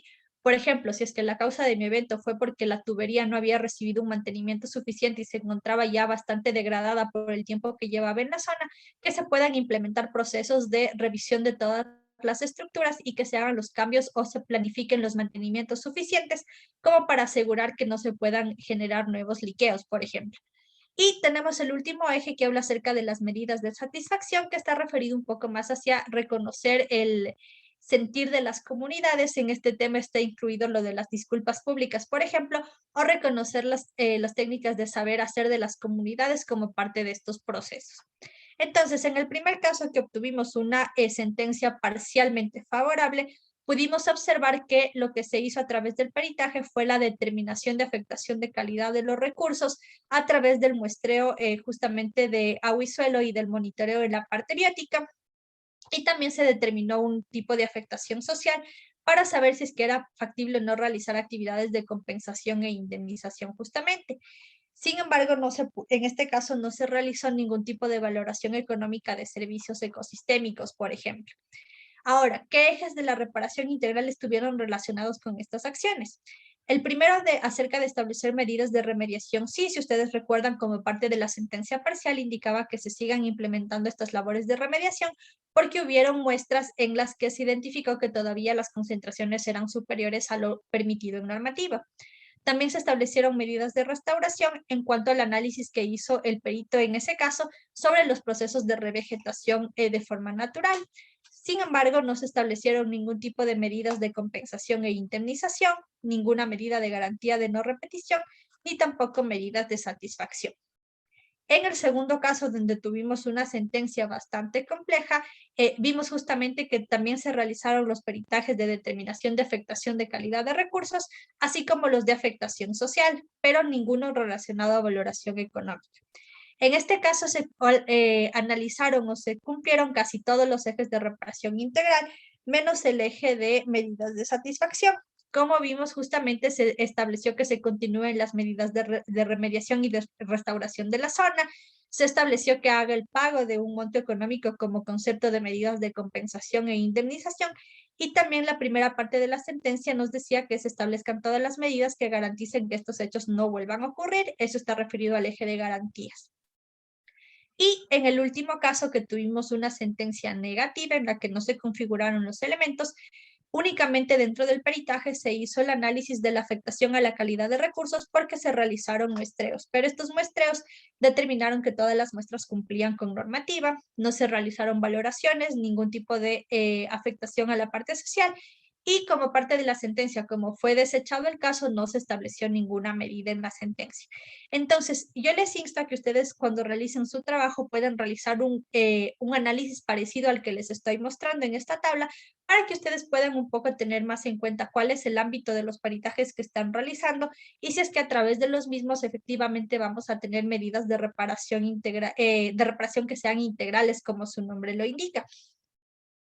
Como les indicaba, a pesar de que nosotros no podemos recomendar nada, mientras realizamos los acercamientos, etcétera, podemos ir guiando un poco la actuación de las personas que están encargadas del juzgamiento de estas actividades y podemos de cierta manera darles una guía para que ellos puedan tener los criterios suficientes para que puedan realizar sus sentencias de forma un poco más correcta y acercadas a la realidad. Obviamente que tengan este componente ambiental bien establecido y bien justificado. No sé si tienen alguna pregunta de los temas administrativos que acabamos de ver ahorita.